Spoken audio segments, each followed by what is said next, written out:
Alright, so back to the Prezzo and background images.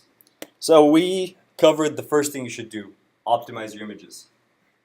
There's also, like, if you decide to just change the sizing of it to be like 1400 pixels, there are amazing websites that do the best job possible to actually optimize your images. My favorite for PNGs is, I believe, called PNG Crush. But what do you think you do every time you want to find the, go to Google and type in PNG optimize or JPEG optimize. These guys use a few different softwares that lose no quality, yet they reduce it by as much as 80%. So resize, then optimize. If you've kind of been building your website for a while, which happens to me sometimes, and I have a lot of images that have not been optimized, I literally just drag them all into that website and get them back to me all like perfectly sized and everything. So definitely a good tool to use. So we have our perfect image. We also, of course, have a right to use that image on our website, but I'm sure we all understand those kind of rules. Now we need to put it at the back of our div. So you have obviously the option to not utilize any shorthand, and you can just say background image, and then you specify the URL.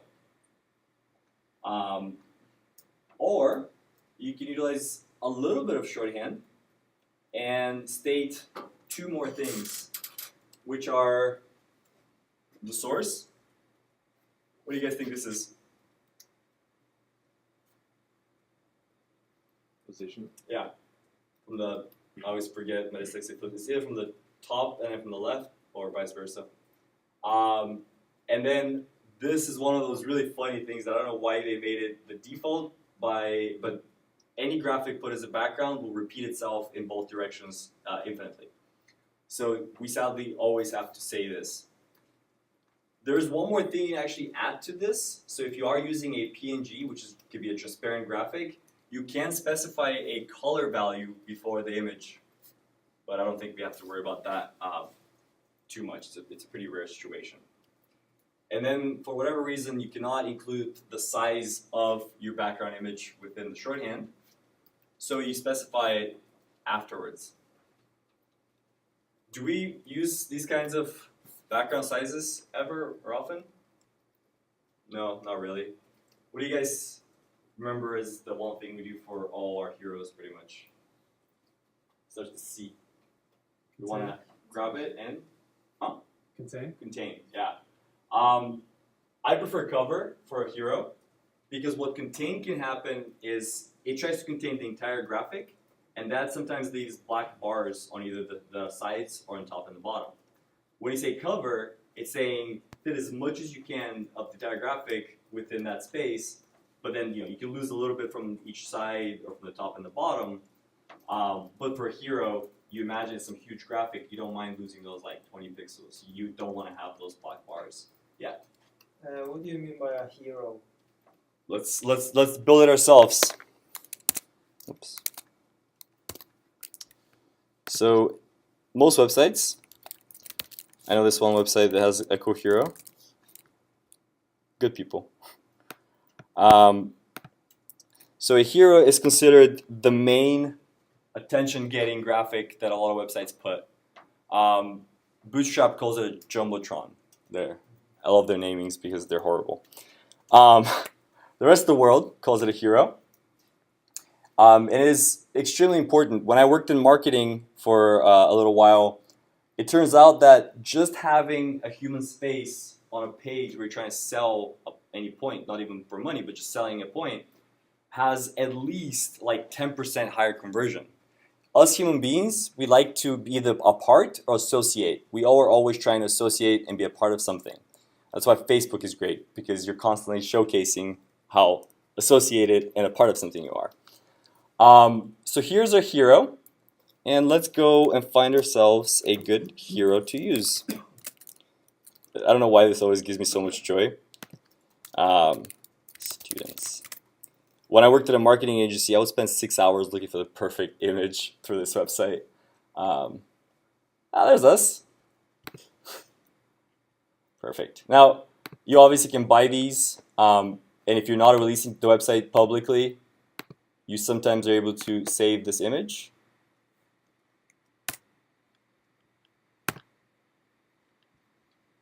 Looks nice. I can just check its sizing real quick here. Too much. Not only is it too much width and height, but this resolution changes its size quite drastically. So we don't really need to go 300 pixels per inch density. We should do well here, and I'm going to change it to 1400. Voila. Save.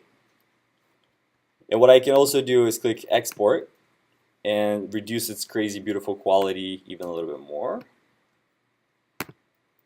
I'm happy. You guys happy? Perfect. Alright, now since I want to use it in CodePen, I have to upload the image to the internet. In this class, your holy grail is always going to be ucsbwebdev.college. There's even a little chat system in here that you can utilize to communicate with each other. Down here. But I'm going to go to the uploader, which I built for myself, but now I share with you guys. It allows you to automatically add your graphics to a CDN, which is all around the world, faster, optimized delivery of graphics. Click the clipboard, and I have this image to be utilized. So, what does a hero have? Let's just start with the basics. Has a class. Sufficient. And now I say grab my hero and set a background image of this link. Uh-oh! Anyone remember ICQ? I'm old, I know. It's all good. One night it had that horrible ship noise. It like woke me up. I was scared. All right, why is my image not showing? Come on. The screen is too small. No. A height, right? Every div that has nothing in it means nothing to us. He's dead to us. So I can just say height of 400 pixels. Why is that better than solving the problem by like adding our code to action in here? I'll show you as well. Does this help us visualize our hero much? No. And also, do we want our hero to randomly change based on what is inside of it? Definitely not, especially if you talk to my designer. So instead, we are going to bring it back. And let's make the shortcut of the week this one that I just used, which is when you don't need a line, whether you're going to remove it or going to need to use it a second later, by just clicking Command X, it not only takes the line away, but it removes the remaining space. The old way of doing that would have been to do Command Shift right, backspace, and I have to do another keystroke, which is a backspace. Instead, you don't have to select anything, you just say Command X and it's gone. For the newcomers, go to ucsbwebdev.college and look at some of the first articles from the previous class. So it's separated by this thing here. There were some really good applications that I used to save me a lot of time. Like for example, my favorite is PasteBot. So if you Command X a lot of lines and then you realize you need one of those lines, you do Command Shift V, and it can give you all your previous copies or Command X's so that you don't lose all that code you might have taken. You don't even understand how much I use this in my normal workday, which is not a normal workday by any means. Alright, so I can put it back in here because I Command X'd it, and we can see what our hero is looking like. What's one thing that it's missing right now? We want to have that container, right, to make sure the width stays within what we want it to be. So I'm going to add that container.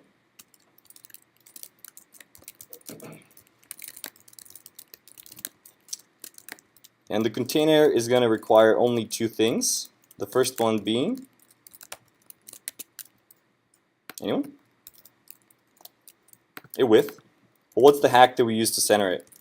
That's the more fun part. Margin 0 alto.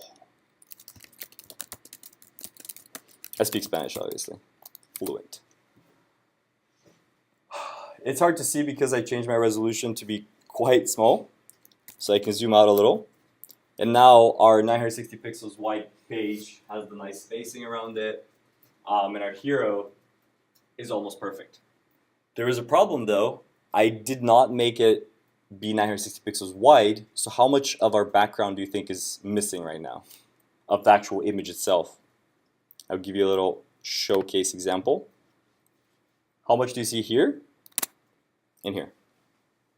Basically get her eyebrow, which, great eyebrow, but not what we were going for.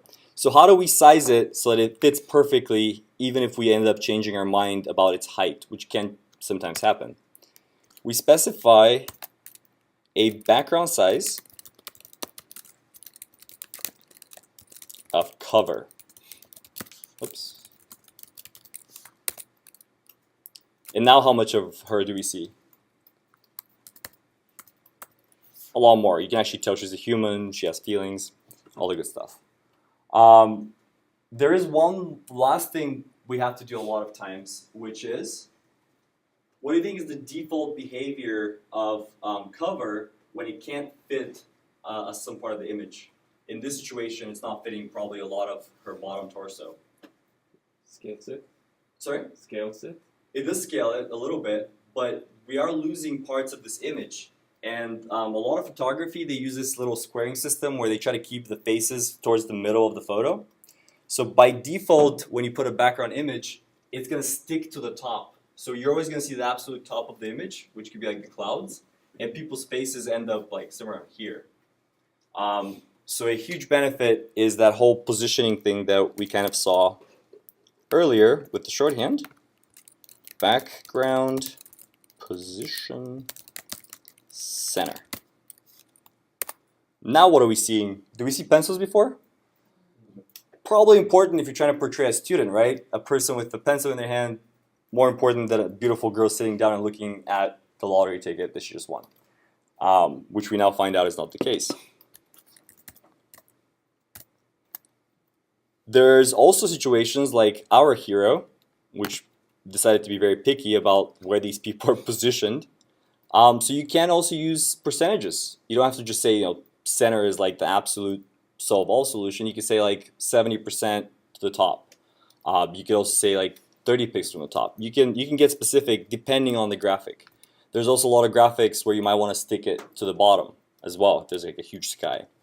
So it is situation by situation, but do always remember that by default it's going to stick to the top, and not just to the top on the vertical way, but it's also going to stick to which side of the image. Think about where we read, how we read left to right. It's going to show us the very left side of this image, pushing the main girl almost out of the picture, which again is not what we want in a hero. We want to see the main hero, the main character in the shot, always visible for us. So 3 rules. We need the image. We need to cover it ideally. In rare situations, you might use something else like contain. Do you know when you could use contain and it's okay? Cover saves our ass if we want to change the size of it. But if we are sticking to 960 pixels and we decide we don't support mobile, contain works fine because it ideally should never change. Is that really the case though these days with all the different browsers and mobile phones and all the different stuff they have as their websites? Sadly, no. But as you're building other elements of the page, like for example, you have the image of your CEO in the bottom left of the screen, and his image is exactly 200 pixels by 200 pixels, you can definitely use contain if you wanted to resize it down to like 160. So if the div that holds it is resized to 160, instead of the CEO coming out of the picture, you just say contain. And as long as the proportions are the same, there'll be no black bars, and you can resize the image that way. Although I'm pretty sure cover would do the same thing because of the way it scales its fit.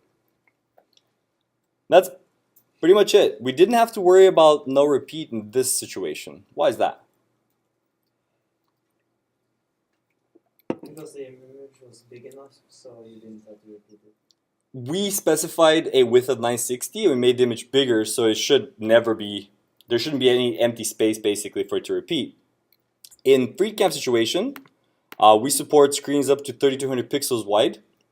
So then this graphic would start repeating. So we ended up fading it out at the ends and then having a actual background color specified to that dark blue. And then setting a no repeat. Otherwise you see these people and they'd be like, oh no, they're doing cloning of human beings. Yeah, so no repeat in Heroes is not very common, but in other places we put background images. No repeat is something you need to keep in mind. Questions about background images? I'd say the two biggest things you should get out of this is that you do have the tool to resize the images built into your computer, and that you should always consider where the image is going, and being able to have some sort of a guaranteed width or height or some other measurement really helps make that image work for that space. And then if you are really stuck, do you think there might be a few articles on the top of Google helping you put a background image? I'd say yeah. And we just found a website called, anyone remember? What was it? Man, that vacation really did trick us. Looked like a newish website. I believe it's this one, cssreference.io. Yep, it is amazing. I wish they had this when I was learning CSS. So let's say I type in background. Oops. And I'm gonna just try clicking on background image. What I love about this website is that not only is it very descriptive, but it gives you great code examples that you can just click to copy, and a visual result example. I mean, this website to me is absolutely perfect. If I could subscribe and pay them money, I would. So here's a linear gradient. They're showing you how to do an image here, which you can see how the text shows up inside of it. You have the linear gradient. And what's great is they're not showing you all the other code that might actually end up confusing you, like in this situation, where they have some kind of a div maybe and some text. But does that mean we can't see their code? Or do we have superpowers to look through their shenanigans? Let's see. So there's their code. And even though they only told us about background image, they also applied what? A background size to it, right? So you can see exactly what their code looks like here. It's just a div with some text in it, nothing too crazy. This is exactly the code that they are showing us. But what we're not seeing is that they set a background repeat to no repeat. Otherwise, what would have happened to this beautiful red graphic? It would have painted the walls red, right? Because it would have gone that way and this way and vertically.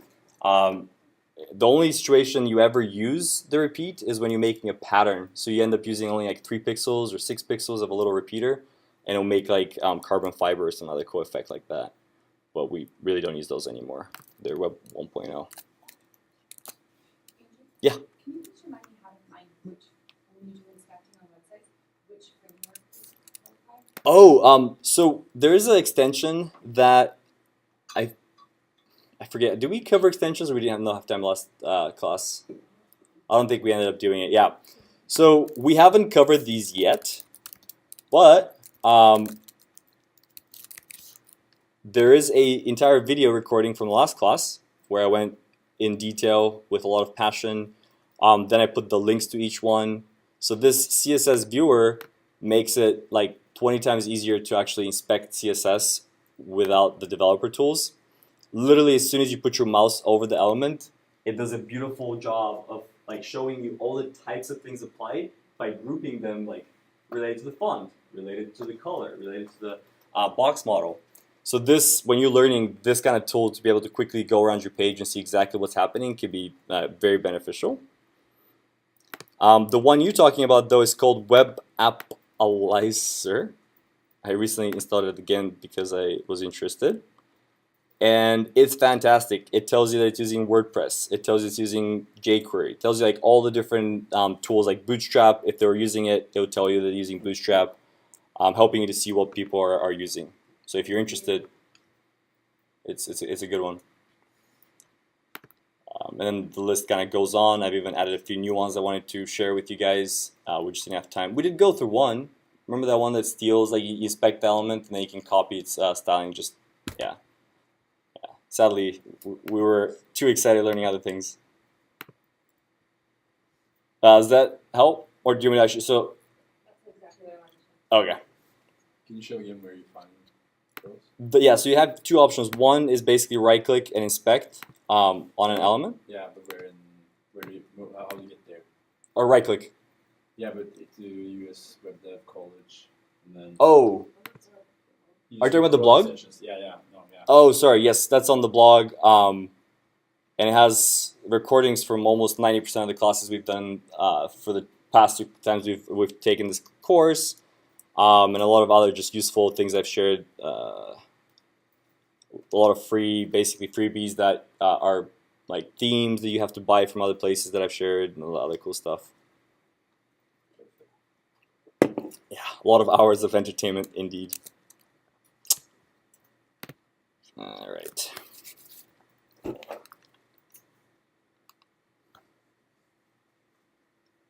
Let's do a little practicing after the break. These are your choices. Check them all out first before you kind of start tackling one. We have CSS me, which is pretty on the normal and the easy side. CSS ouch gets a little more ouchy. And then we have flex hell, which gets you through any grief you have with flex, you get through it. It's one of my favorite things I've come up with while teaching. So yeah, all of these have great exercises. You're always welcome to email me or text me and ask me for other exercises. I have a huge list of things that you could be tackling on at any given time.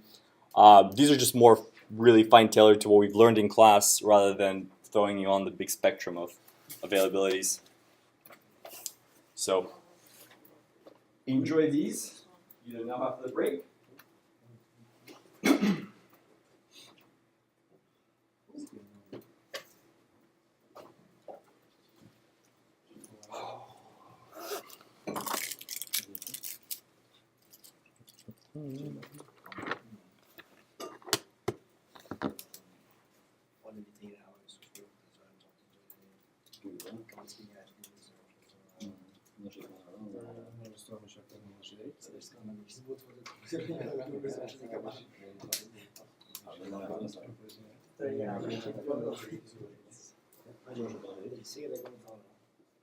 No, sì, stanno cercando tu stai sbagliando, forse tu hai detto la fase io.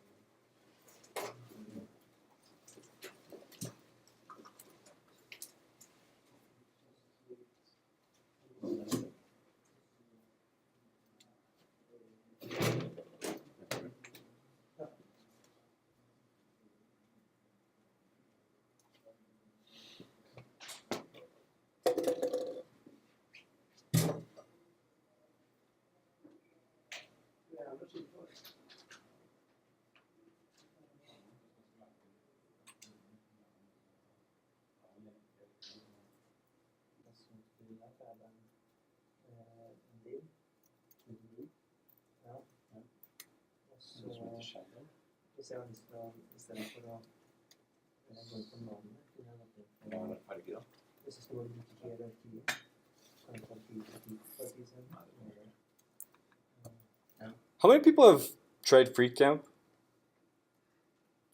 Everybody else got a D today.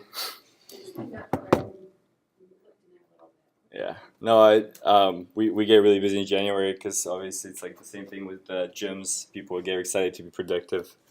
But like, yeah, I try a lot of tools and I'm excited for them, but then you only dedicate love and attention to so many. Now, everyone try to do these. Has anyone started on these? Awesome. I'm going to walk around a little bit and gauge how everyone is doing. And then we're going to keep tackling material.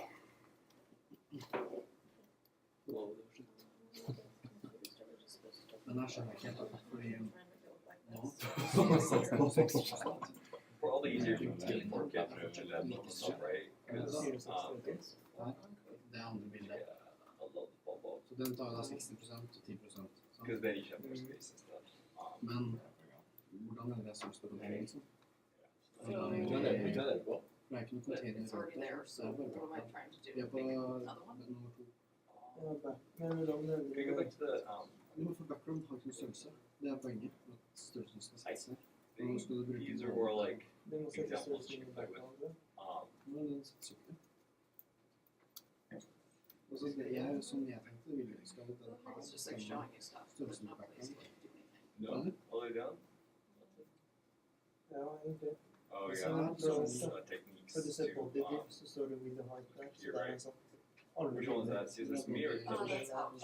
Yeah, because Ouch is more like the complicated. Ja, det er det derfor da. And this is like similar, it's just this box and it's just like shows you, I mean, it just has some stuff here. Yeah, those are the extras there that you can play with.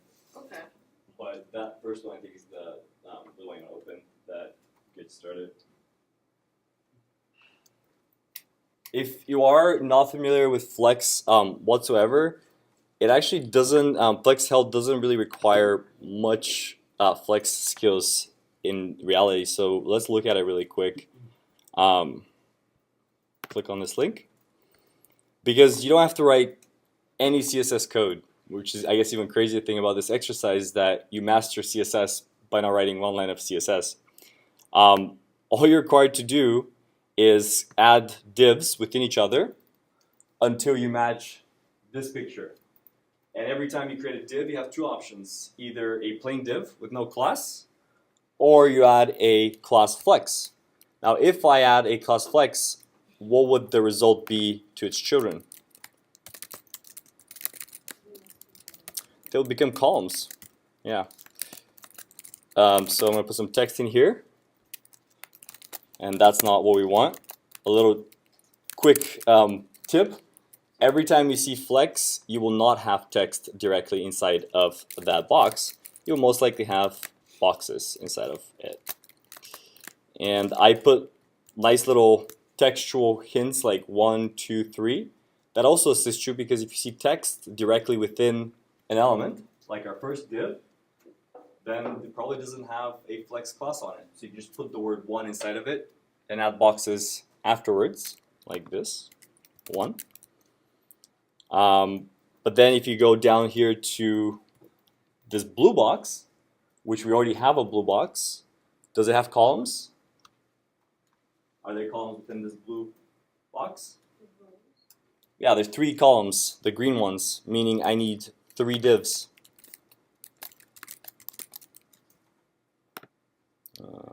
Tidy. So is it starting to look a lot like their image?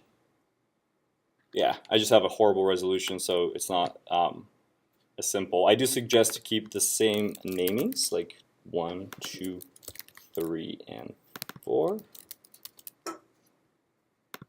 And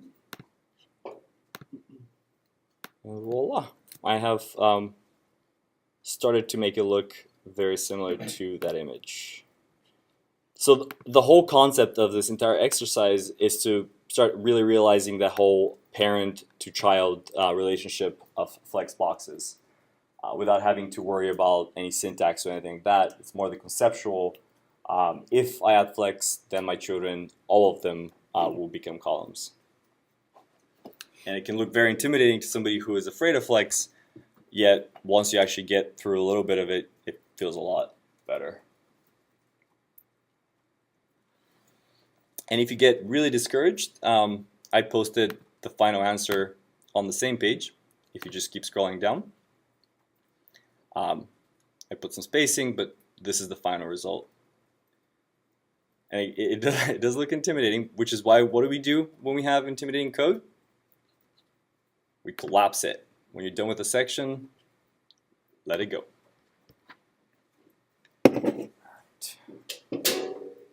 You can of course do these at home as well. I will give you another 5 minutes or so. Are we supposed to start with the CSS here and just start to make the divs, or are we supposed to like cancel that? Oh, this is probably the image, right? Oh no, you have the. No, this I just press on the. Oh, you scroll all the way down. So this is the final result. if you go up a little bit higher, there's a link right there. When you click on that, it'll give you the blank slate to start with, and the image to look at as you're building it. Which is still. No, you can hide all that. You can pull out. You can drag that all the way down. Yeah, which is because it will override them. Because now I'm using div, this will. Like I've added all the styling there. Okay, so You only have to you have to only add a class flex or no class flex. That's all the options you have. And then adding these help a lot. Not required, but highly suggested. Okay.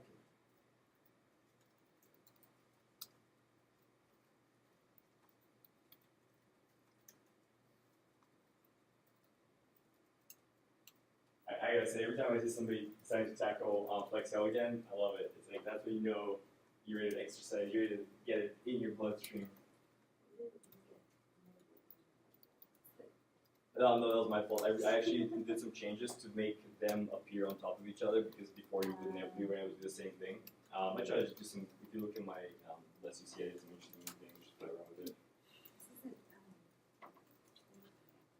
Updating. So it's not updating, and in CodePen, unlike Visual Code, it only is one place you have to look for problems, and it's that. When you click it, it tells you. Monsieur, you do not have it. If you said height, but decided to like look at me and be like, oh, what's interesting? And it was over. You're basically saying. Oh, that's unless you're indicating to the parent. That basically just says you're just saying I am wherever my parent is, or you're specifying the parent. As you nest these divs.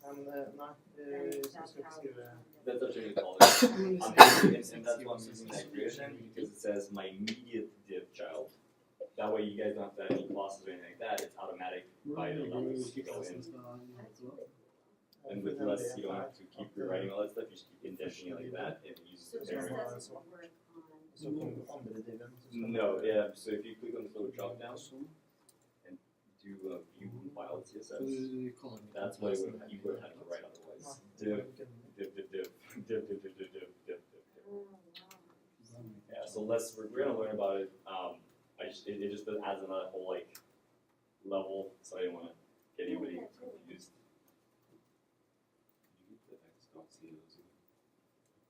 Oh yes, it's CSS me, CSS ouch, and CSS Flex Hell, yeah. Because Flex Hell was leading to the old Flex Hell challenge version uno. Oh, there's a new one? That's no, there was the first class I ever taught it. I kind of thought of that idea on my way to class, and I coded it in 3 minutes before class. Then I got to spend some time to make it easier and prettier. We need generations. So would that mean I would have to classify each box with a class of div? What is this saying? It's saying that the very actually funny thing is a lot of hierarchy stuff and specificity happening because this first div, what are you selecting? Okay, well, this one's the first one. Okay, The so- entire large No, box, no?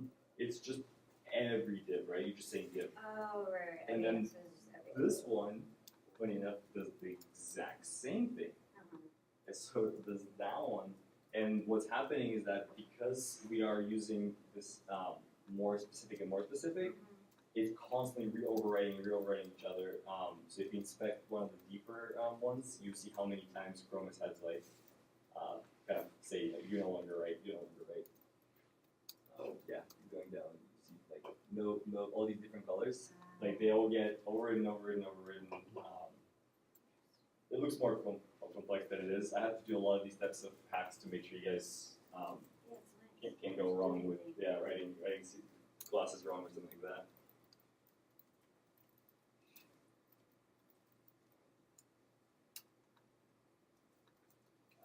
This first example, what is this body before? What is this? Oh, so okay, so all that code, I typically leave a comment, but all that code is not for you guys to look at.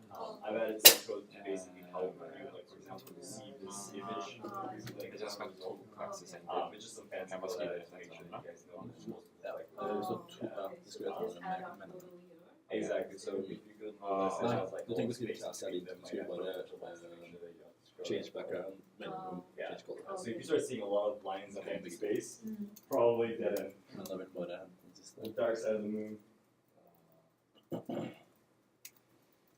How's it going, Google Master Flex? Well, if that was easy, to get to the final level of the frog exercise, and I think the rest of I never had the patience to commit to the end. So, what are you guys doing? Everyone flexing? Yeah. We did What? You put that many blocks on the page that fast? You guys are crazy.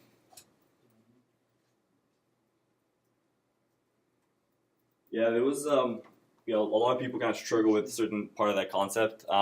But compared to what we used to have to do with floats, it's nothing. Like floats, oh my god, like all the hacks you have to do, and then still stuff breaks.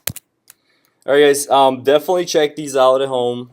If you're not 100% with all the CSS stuff, we are going to be covering more CSS stuff. I will be building an entire musician's website with everybody. I'm really excited. I haven't done a client's website in a long time. I don't take clients. Sadly, don't have the time. But I think we're going to really enjoy doing this, and it's a nice thing to do for him because he's a hardworking guy. Just apparently doesn't own a laptop. Okay, quick recap on how the internet works, and I'll explain why we have to recap this stuff. How many interviews do you think I've been to where they ask me about the entire process of you visiting a web page and how that goes from your computer all the way to the originating, like everything, like how the whole thing works? Especially like ones where I'm asking for a lot of money for my salary. Almost 80%. And the reason for that is because I apply to like senior positions, and if you're going to be managing other people, you need to understand the whole process of how a web page is delivered. It's not crazy complicated, and I've just kind of been grabbing pieces from different classes I've taken and different things, but it ensures that you get a better salary. Sometimes you might get hired even though you don't know the answer to this question, but when you ask for $90,000, they're going to be like, not sure you're there yet, because as crazy as it may seem, there's been a few situations where, thanks to my knowledge and all the different aspects of web development, I solved huge problems for a company that was losing a lot of money. So knowing these things is important, even if it may not seem like it at this exact time. So what is the internet? It's kind of a few huge wires under the sea that connect, and we're lucky enough to live in one of the first 3 points of the internet, UCSB, which is one of the reasons UCSB has the fastest internet in the world. And I actually got to enjoy it when I was a developer here. They don't pretty much give anybody access to the full backbone, but it's really cool experience when you can browse around. Now, what's the difference between your computer and a server? It's the exact same thing, except the server allows for things to ask it for content, for files, etc. Right? Every time you go to a website, they're giving you at least an index.html every single time. With our computers, do we want people to be coming in and getting files from our computer? No, so they come built in with all the stuff that basically prevents that from happening unless you make some wrong decisions on the internet. So we are going to see this again at the end of this presentation. With our computers, within about 3 minutes, we can have our computer become a server. And it's really fun, or you can just upload your website, but you can also right now make your computer available to anyone in the world without any know-how. So all happens when you go to google.com is your computer connects to this wire, and then it gets routed. We're going to cover it to, let's say, Google servers, which in the case of the CDN, that image uploader that I've given you guys, can be different every single time, and that's the whole point of a CDN. They put your image on like 20 servers around the world so that it goes to the nearest one to you. So if you're in India with very slow internet, it could be quite beneficial to go to the India server to get a huge 2 megabyte image. Now let's get into the actual details of how my computer can make that almost phone call to Google and say, hey, give me your index.html real quick. I want to look at it. So every single machine, device connected to the internet has something called an IP address. It is like your identity. On our computers, it can change, not too often, but as often as Cox or whoever your internet provider is wants to change it, it can change your address. Meaning that if people can access your home server today, they might not be able to access it tomorrow. You can pay money, and you can have a static IP address that you pay for. It's kind of like, I guess, kind of having your own phone number that never changes. So obviously, Google does this. And that way, every time you go to google.com, it gets routed through something called the DNS, which you're going to look at, and then it makes its way to Google's server. How do you think you find your IP address? Yeah, it's just really easy because what is my IP address? It's this, 196 something something. Do you think when I go home with my laptop, it's going to be the same number? No. UCSB actually gave me personally one of these while I connect to the internet. Although sometimes it's subrouted, but I guess it's too much details. Now, here's how this whole IP situation works. Do you think it'd be easy to remember that Google is located at 172.217.578 every time you want to Google something? No. You can still type it in your browser and it'll work. It is the correct address to that machine, so you can do it. It's just not very convenient. And that is the actual Google's DNS address. So what we came up with is domains, right? Everyone knows domains like google.com. They recently added 600 new extensions, like .ninja, which I've purchased. And that allows us to remember something much simpler to access that number. Now, of course, that mapping between the name and the number has to exist somewhere. And that's why we pay money to our internet providers, because they all have this gigantic server room that stores basically, it's like a big phone book to store every single domain's IP address. You can imagine that's a lot of domains out there, so it's a lot of numbers. Which is why you should always keep this in mind when you're working with clients. If you tell them, oh yeah, I'll have your website up by tomorrow, you might purchase the domain and have everything ready, but Cox is really slow, so it might not show up on their computer tomorrow. I use a hack every time I want to make sure that my site is up. I use my phone's internet, which has a much faster DNS. You can also change your DNS on any computer to use Google. You just change it to 8.8.8.8.48. It's pretty easy. You can just Google it, and it makes basically your DNS way faster, because Google is one of the fastest DNS phone books.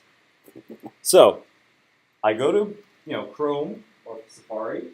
I type in google.com, and what happens? Where's it go? So first it actually goes to your internet provider. So right now it'll go to UCSB. I think they have their own DNS. If you're at home, you'll be using Cox. Or if you change it to Google's, it could go directly to Google. And then they route it to their phone book to figure out which number you need, and then they shoot you over to that number directly. So it's like this middleman kind of doing all the connections.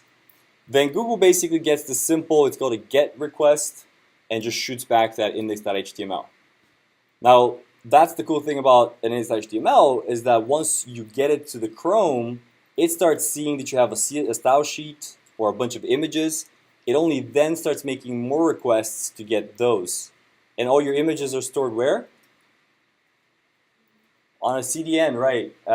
At this time, everyone should be using the UCSB WebDev.college one because it's free and I have unlimited space on it.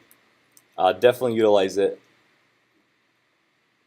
That makes like a lot of times if you're using, let's say, GoDaddy, if you had stored your images on their server, it can be extremely slow for your users to load your website because GoDaddy does not optimize those types of servers to serve graphics.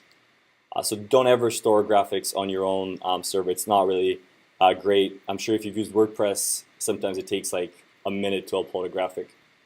Yep. So when you purchase a domain name, you're not actually purchasing the IP. The IP is assigned to you through Right. like GoDaddy or whoever. See, yeah, you get the server, right? And so it can change. So you can like IP Right, address you just- can change, but your domain If you purchase a server from GoDaddy, your IP never changes. That's the is reason. that the same as a domain name? No, so we are going to walk through this for Pride's website, but yeah, the idea is you go out and you grab a server. Most of the places, of course, will try to sell you a domain name with it, which is actually nice because then you have to go through all the hoops to like connect the DNS to the IP address. But yeah, you can go and just purchase a server, and what that gives you is Or like a portion? no, you're always getting a portion. And actually, that reminds me. Actually, the reality of it is you hook up your domain name to whoever you purchase so you purchase your server and you point its DNS to whoever's storing your domain. And I think basically GoDaddy then has the ability to keep changing the IP address as much as they want, but they're always going to have one basically what Google has. Like you obviously can imagine that Google has many servers, right? So this server's job has always been to just keep that IP address and shoot it over to whatever the servers currently are up. Because they might have a million servers go down in a second, they already know how to throw it to another million available servers. But for us, for our purposes, you're not going to worry about any of this stuff. When you go to GoDaddy or any of the other respectable providers, most of it is pretty automatic. You just basically say, I want a server, I want to have WordPress on it, or I want to have like just FTP access. It's like a virtual folder, and then you basically get the domain name. So if you have your own server with a specific your IP address would never change. Yes, so I have a lot of servers with a few companies, and they all have a specific IP address that I can always go to access it. So I go to this command line thing, and I can work within the server. And a lot of times it's much easier for me to just use the domain, because if I you can associate 3 domain names with that IP, then it's easier to type in and connect to this domain rather than this IP address, because I always can't memorize all the IP addresses. But yeah, and they're not that expensive. It's like, I think $5 a month is like a reasonable amount you can pay to have your own like static IP address. Yeah, it's not too bad. Even I think Cox sells it for pretty cheap too, where you can make your own home internet always have the same IP address. And there's a bunch of services that also have other cool things. It's just they notice when a address changes and they automatically update the one that they give you. So it's pretty easy. Yeah. For example, your business content, do you run your content on your own server? Yeah, so there's been a huge movement. It's almost insane these days to have your own hardware, actual servers, because of all the farms that are out there. We also are sponsored by Amazon, so they gave us $500,000 just in server costs. So we have all our stuff with them, but there also are like pretty much like the #1 choice for all the businesses, because of they give you like not just servers for your website, but they give you like these databases to store information, and the UCSB Web Dev College uploader that also goes to Amazon's image servers. So they offer you like all the solutions in one place. But you guys wouldn't use Amazon because it can be complicated. You do have to actually run your own server, right? With GoDaddy, you don't have to do anything. You say, I want to put index.html in a folder, and it's almost that easy. It's just a virtual folder where you put your index.html, and every time somebody goes to janeisawesome.com, instantly goes into that index.html. And it's just a folder. I mean, just like on your computer, you just drag it, gets uploaded to their computer's folder, and every time somebody goes to your page, which file does it need to know where to start? What's that one file that tells the browser, I'm first? Yeah, index.html. Index.html used to be, you could also use like default something, but it's now always index.html. We are going to walk this whole process. I've also created an awesome tutorial on ucsbwebdev.college that walks you through all of those steps, especially if you're also setting up WordPress with GoDaddy. There was a few hoops I had to jump through to make like larger extensions to be installable. So all of that is very well documented on the website. We're also going to definitely walk through it in detail throughout this class. I plan on making Prior's website use WordPress. So we're going to set it up and show you how you basically set everything up from the developer perspective, but then also how you make it easy for your client to then start using it. And something to keep in mind as I'm working with Prior is that interactions with the client are not different at all than interactions with the boss or a team lead. It's all communication and trying to get like what they want to get done versus what you think should be done and all that good stuff. So definitely don't tune off or like say, oh, that doesn't relate to me. I promise you it's very much going to be something that carries you through your career.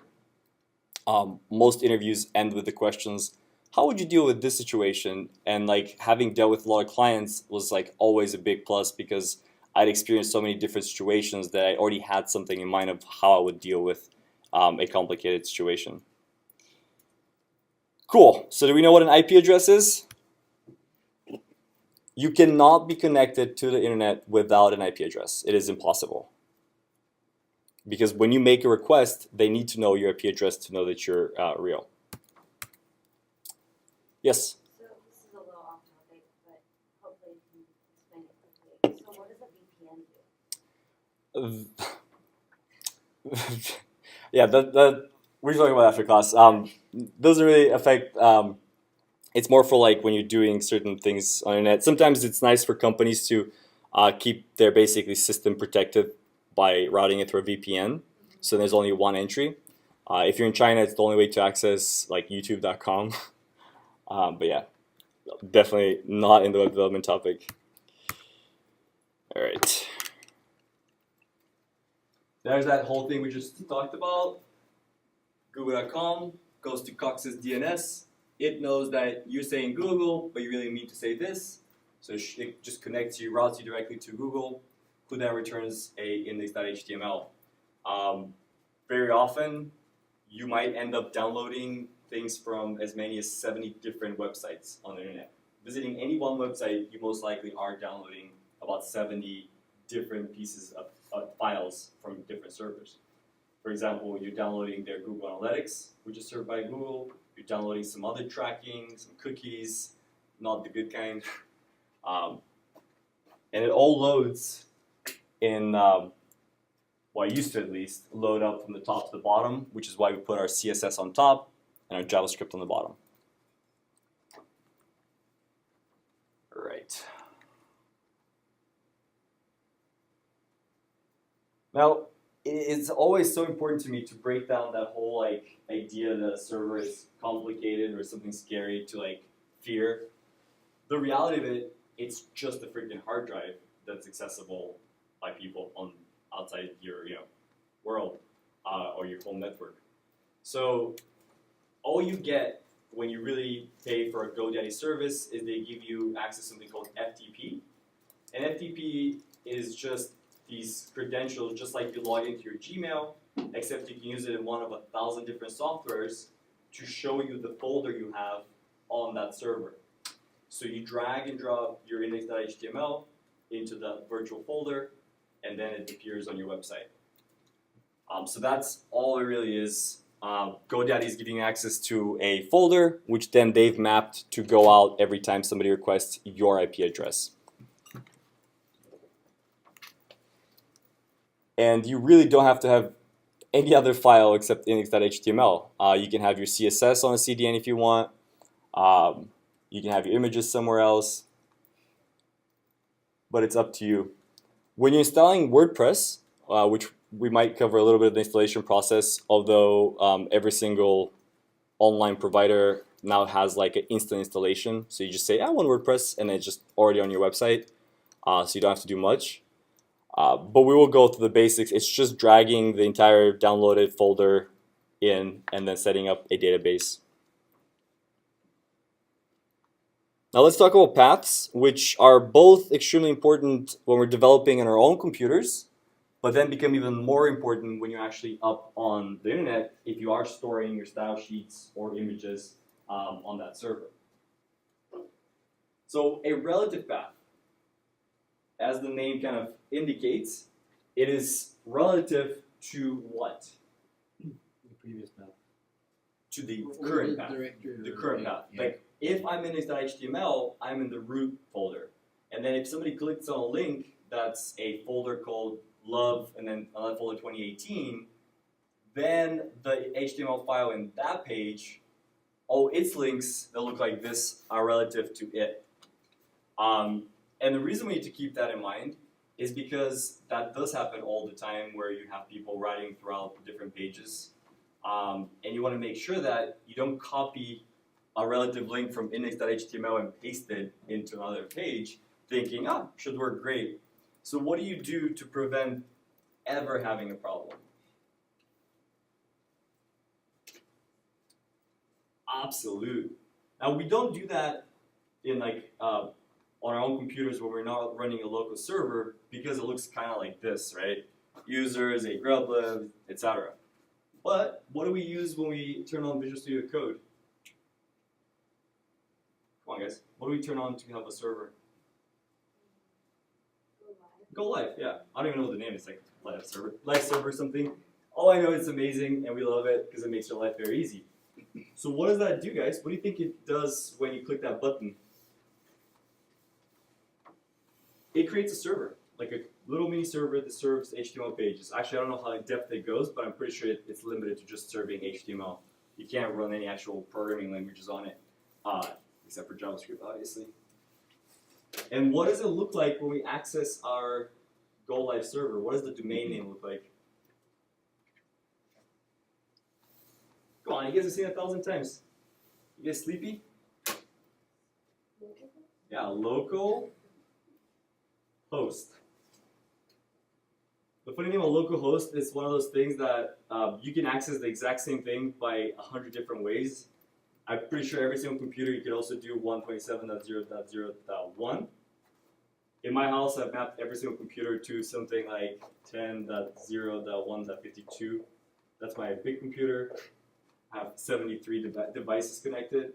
But on a local network, you can actually do similar things like localhost. My Raspberry Pi, for example, each one is like ras, like living room.local. That makes it easier to access it without the IP address. But we all seen this. But is it just localhost or is there something else? What do you think localhost by itself represents? Your computer? Yeah, your computer. You need a port. And if you talk about your computer and absolute paths, what is the absolute path of your computer? It's like your hard drive's bottom thing, right? We never go there. It's a dark place.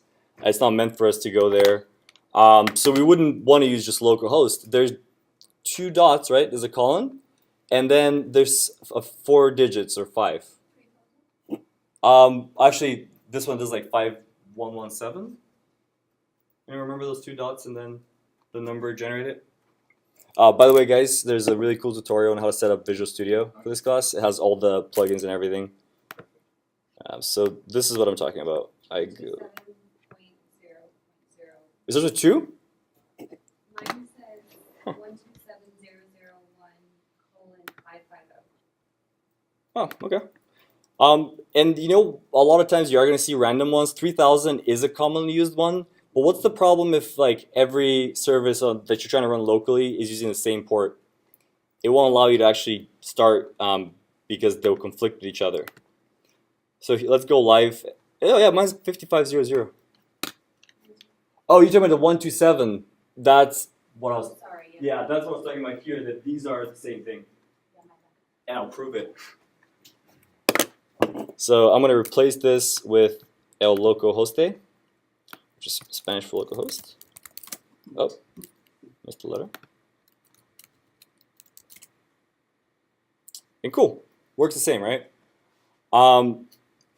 What that port, it's called a port, allows us to do is have 100 servers running on a computer, which actually is how most modern websites run. Is there's a lot of different things that they need to be doing all the time, so you have a few servers running. When you access google.com, you are still accessing a port just like that one, but we've just dedicated port 80 to be the default for web access. So that's quite nice. And these guys use 500 because it's unique to them, and that way it doesn't collide with any other stuff you might be running on your computer. But what is now our root? Now that we've used this port, we're now accessing a different root. And what is that root? Come on, guys. Come on. Come on. Come on. The index? Everybody, close your laptops right now. Right now. A mandatory laptop closing.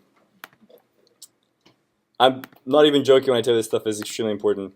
So I opened the folder of one of our students' final project, a really, really cool final project. And then I run an extension that automatically creates a server for me. And if my index.html is here, and I'm in a folder called barber_inc, where is my root now for this server that I just started?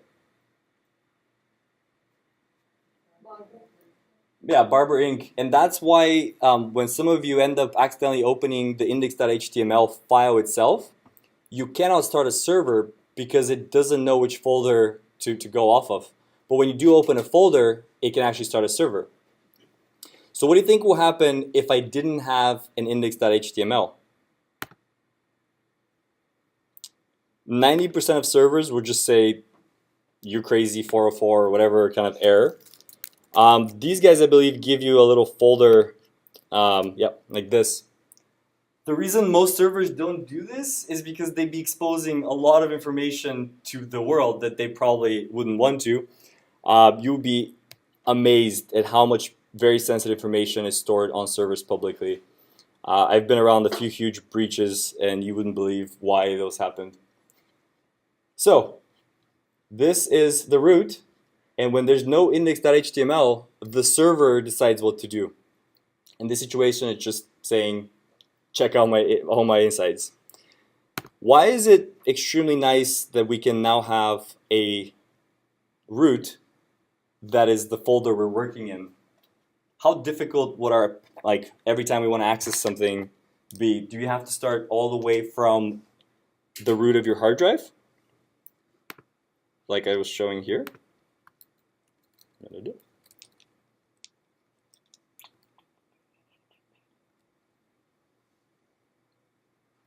So if you dragged index.html into Chrome, which you can do, and it'll still sort of work, what is your absolute path?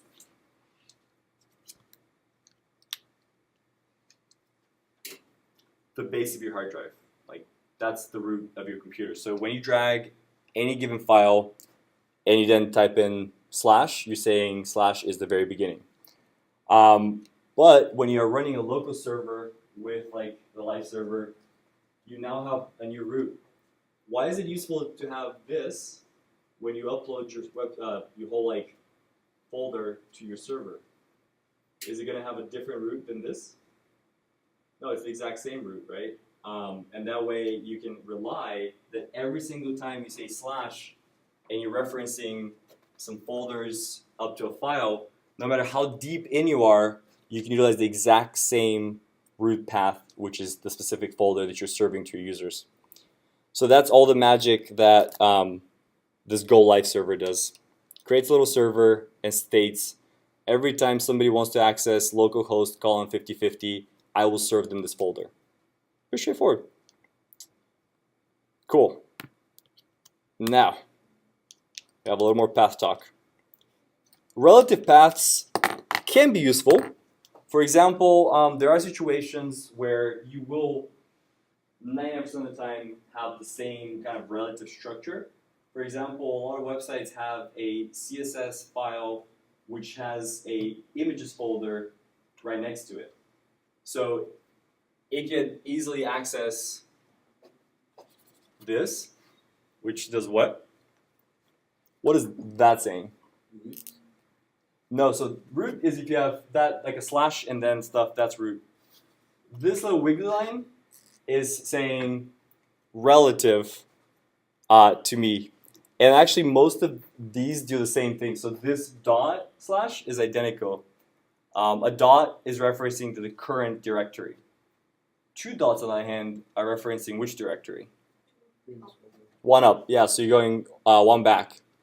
If you are ever doing this, stop, take a deep breath, and start using absolute paths. Because I promise you're going to run into so many times where your images are not working.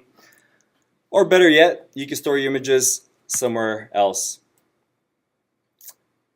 But all of these could get really dangerous. Back in the day, when you couldn't just run a server that easily on your computer, you used to have to use a lot of relative paths. There was a lot of hair pulled trying to rewrite all the code to fit the new structure on the server. And here's one example of how we can all get our websites up in the next 15 seconds. It's called Surge. So can everyone go to this website and download this and install it right now? Type in Node.js in Google and click on the download link. I'll give you guys an x.co link for it.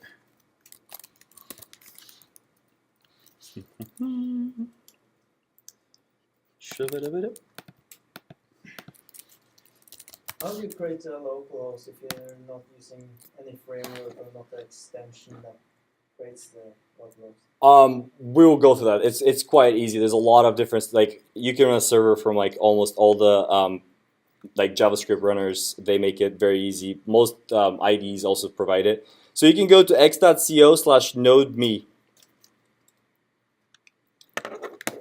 And then you're going to download NodeMe. You're going to download the Mac version, obviously, and typically the LTS is much better. The other day I decided to go with the current release, and I had like headaches for 7 hours. Download it and install it, because we're going to be using a lot of Node in this class. We're going to have a whole presentation about it, so you will know more. Right now, for the people that are able to actually get it installed on their computers, it just feels really good to write one simple command and automatically have your folder live on the internet.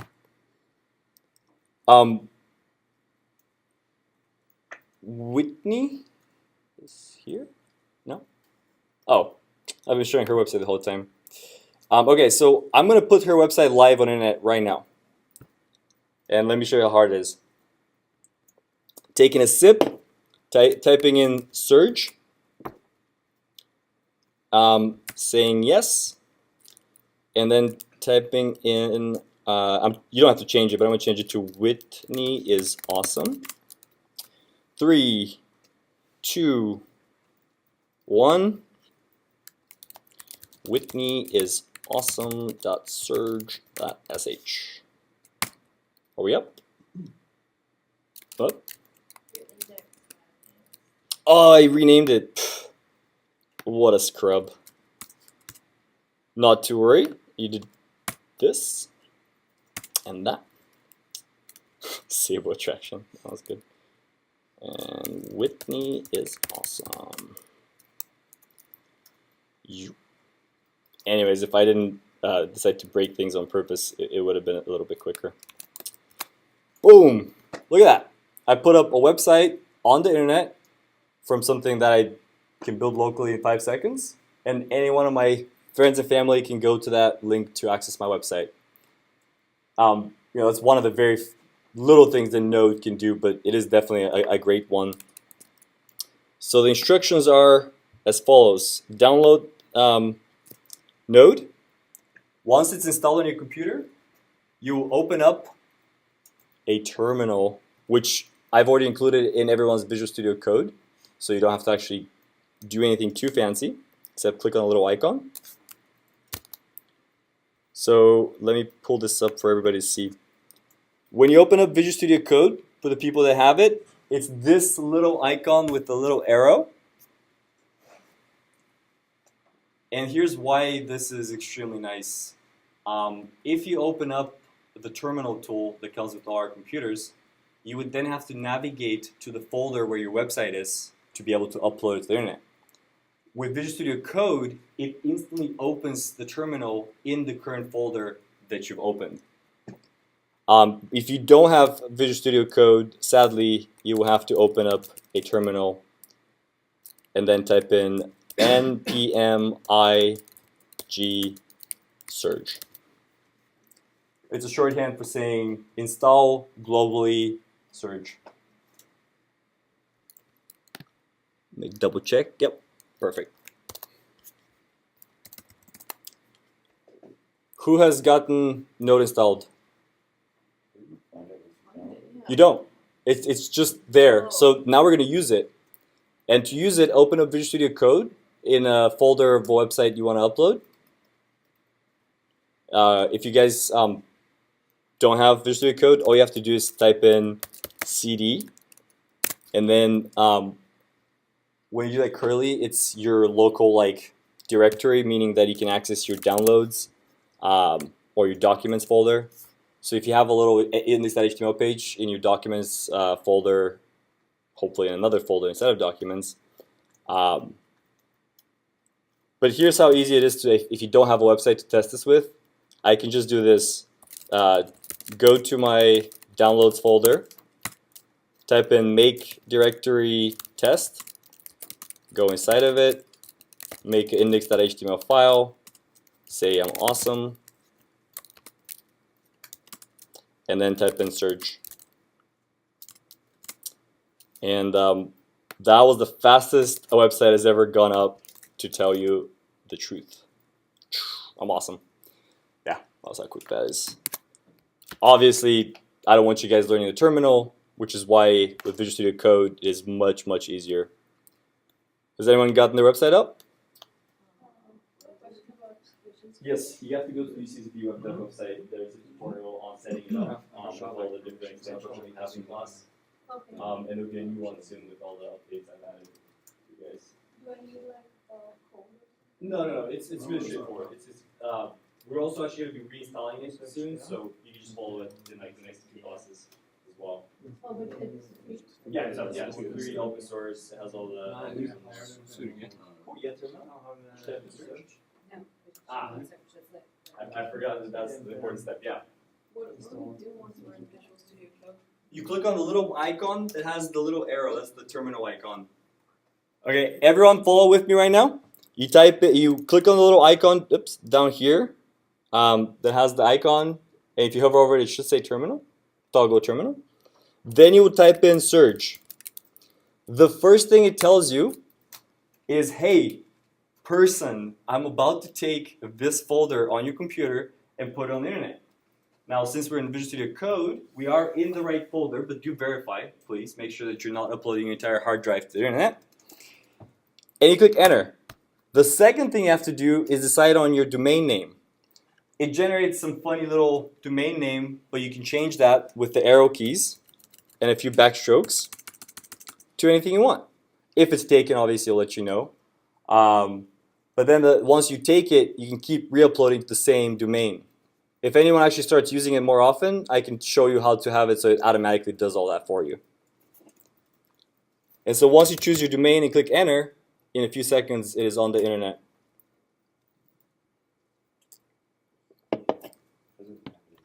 No? I don't know, I'm using the final project. Is it Okay. Should I not do it? No, it's good. Search. Did you install on search? No. So yeah, so npm. Oh. Oh no, you're here. You're good right now. npm space I space dash g little line g space search. Down install it. But npm is what you download and install. Those three letters is what you have. What is npm? It's a management system. Right. Doing it with sudo. It only happens if you computers, so I don't do this in class. Typing your computers is slow. If you haven't called it, don't worry about it. We're gonna make sure everyone has Node running on there. Yeah, I will definitely do that. It is a long password. Search. npm I -g surge. That's how we spell it.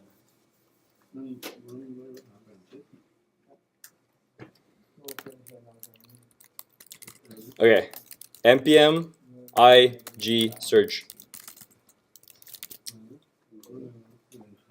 That's how you install it. And once you've installed it, then you can just type in search to use it.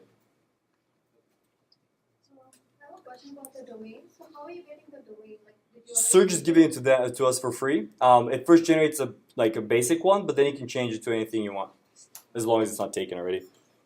Oh, it will ask you for your email and password, but they don't. I don't think they send the email verification. So if you want to make one up, the only downside is if you go on another computer and you want to use the same domain, you wouldn't be able to overwrite it unless you have the same email password. Should we use the same? I would sign up for it. It's not like a big deal or anything.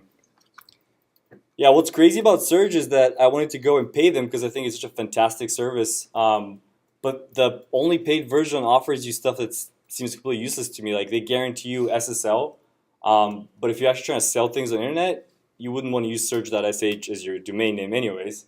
So yeah, sadly, they don't really offer anything except amazingness for free.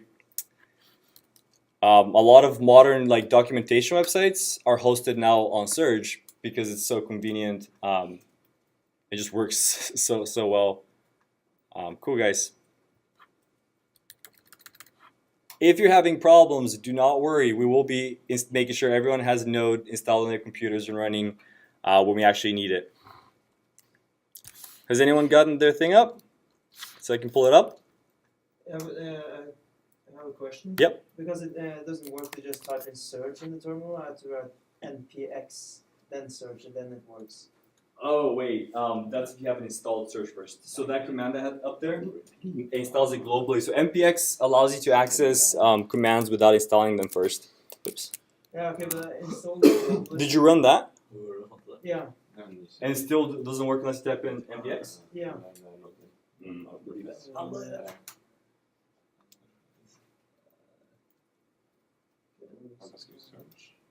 Because I closed my terminal. Okay, just type in search. We can cancel it if it's not working. Okay. And then I this. Okay. So you might throw an error as well sometimes unless you use sudo. Yeah, this one worked, and then I just tried to search, and then closed it, and tried to open it again just to see. You can also open a new tab. Yeah. It helps. Okay, let's do type in which npm. Space npm. Did you just install npm or have you had it on your computer? I had updated it, so I had the same version. Okay. Click enter. Yeah, sometimes you end up with Node, you have to end up reinstalling it or figuring out where it actually installs the global. Sometimes it might use not user.lib. So we'll fix all those problems. I wouldn't worry about it if it's not working right now. npx though, it is a good hack because it kind of allows you to use the commands without installing it. Okay. Anyone? Give me a link. I want to go to a website. Come on, somebody. Coherent. Coherent. Basin.search.sh. Woo! Heyo! We got to show off. Somebody put good sweat and tears on that website. So, I just logged in. oh cool.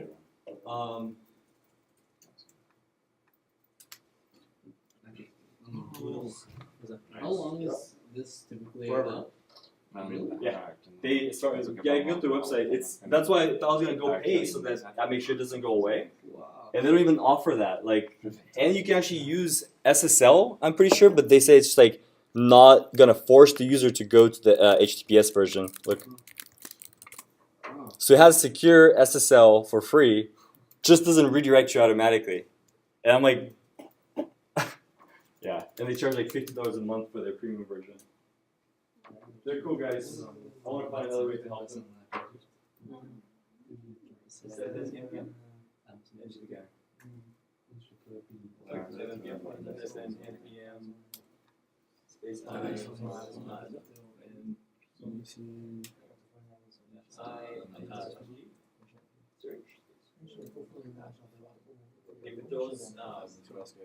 Yeah, okay. So that means one you to do the that means good password and click on gold.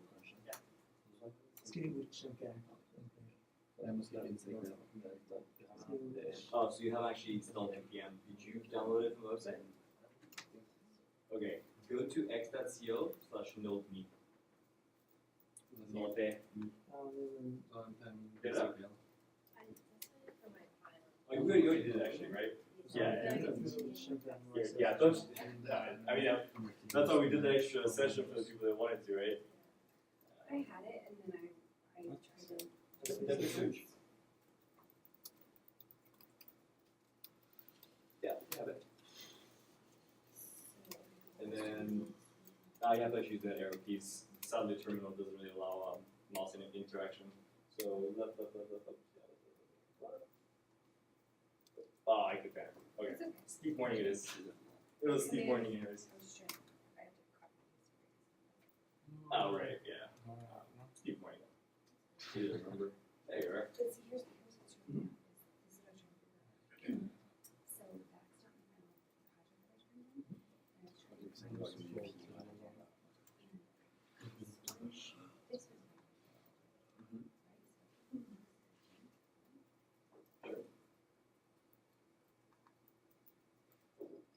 I think you're already in that one. A quicker way to check them out real quick. What I do with you guys is submissions. I typically open the browser here, go to your class folder, and then let's try that. I think this might be it. And try it here. And that's not there, right? Varför är det så? Try. Det funkar inte så. But I'll take all access, right? Access and bara skriva NPX först. So then another trick is to say open. Instead of having to navigate all the way to it, grab the, no, it's not that one. Grab that folder, drop it here.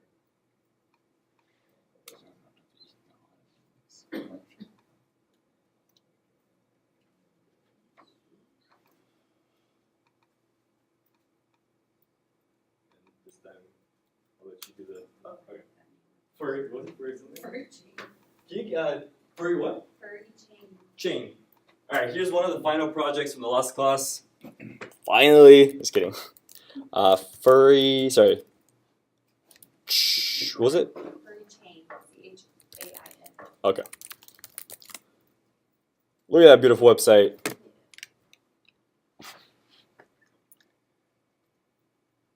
Yep, that easy. And then you can keep re-uploading it. As I said, there is a trick where you can automatically have it upload to that same domain every time.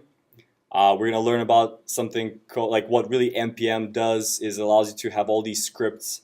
I just today created like 70 scripts to create Android and iPhone applications and all the crazy things that happen amongst the way. If you're wondering what NPM is, I'll give you the 10-second explanation. Back in the day, when you wanted to use jQuery or reset.css or any of those libraries, you would download a zip. That zip could be as big as like 2 megabytes with all the documentation files and whatnot. You'd place that zip in your project's directory, and then in your index.html, you'd say, .jQuery / jQuery.js. We didn't have really CDNs available or anything like that. So you'd have like all these folders cluttering your space, and then every time you'd want to share that with your coworkers, you have to send them like 200 megabytes of files for them to like start working on it. So they came up with NPM, which has literally changed the world. There's like 10 million NPM packages that allow you to do anything, just like what you did with Surge. But imagine it can literally do anything. And so then, instead of having all of those folders like jQuery and WordPress and this and that, you have one file. Just one file, and it's called package.json. In that file, you just have a list of names of all the tools you want to rely on, like jQuery. And just with this one file that you can send to your coworkers, they type in npm install, and it goes down that list for you and gets all the necessary files, only the necessary files, not the documentation, not all that crap, just the things you need, and puts them in its own little world so you can use the exact same system. So it's a godsend. And when I say anything, there's, for example, one of my favorite npm commands that you can install on your computer is called how do I. And any question you have, it can answer in one go. All right, give me a computer-related question. Anyone? Come on. One computer-related question, huh? How do I connect to the internet? Let's say, how do I upload an image to the internet? How do I upload an image to the internet? Yep. How do I upload an image in JavaScript? It's more. Do an I and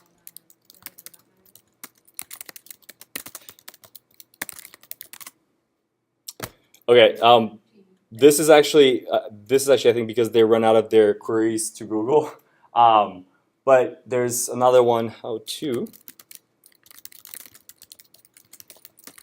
It's always when you're showcasing something like this that it never works, right? But here's one good example of their competitor. There's only two of them. One is how do I, the other one is how to. And this one is giving you like all the information. So the reason I prefer how do I is that it always, pretty much always gives you one line of code that you just can use to make whatever you need to happen. These guys give you a little more worthy answer. And when I actually went to look at their code, all they're doing is going to Stack Overflow and finding the highest, most voted answer to your question. So, sorry, they first use Google because Google is very smart at understanding what you're saying to find you the Stack Overflow. Then they find the first Stack Overflow link and take you to it. I gotta say, that was like seeing a magic trick and then seeing how it works. I was like, oh my god. But I still spend way too much time going to Google and then Stack Overflow, so it does save you time. So yeah, it is very cool, and we're gonna learn a lot more about it. Any questions about servers and stuff? We actually haven't covered them as much in the first class because we focused on HTML and CSS. So we are going to be covering servers, DNSs, how do we buy domains, how do we buy servers, how do we do some more advanced things with our servers, WordPress and all that stuff. Yeah. Are you able to like create servers like as many times as you want?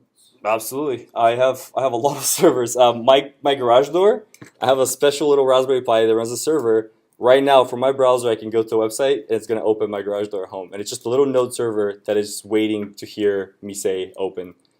So you can do, you can have as many servers spawning off. The only trick was, which was like the next slide in this presentation, is, oops, go back. There. This is another really cool command which you install it the exact same way, and it's called local tunnel. Then you can go to Visual Studio Code and start your little live server, right? The 505000. Then all you have to type in is LT-port 5500. It will generate a domain just like Search does, but this time it's connected to your computer, and anyone in the world can access your live server. Which is really cool because back in the day you used to have to hack your firewall and all the things that your thing is doing. These guys do it in a very secure way, which makes it really nice. So yeah, if you wanted to just showcase to me, for example, hey, can you check this out real quick? You can put up your live server in 3 seconds to a domain name that I can access even right now right here. 2 letters, LT. Yeah, Node is cool. We're not going to get crazy deep into Node because it gets complicated until it gets easy again. But it's been pretty insane how it's taken over the servers and all the other web-related things. Questions? Seems scary? Yeah. No, this is more on the conversation about like Yeah. The only Angular that I would have taught in class anyways is version, I think, up to 2. In version 2, they implemented a different programming language. It's not JavaScript.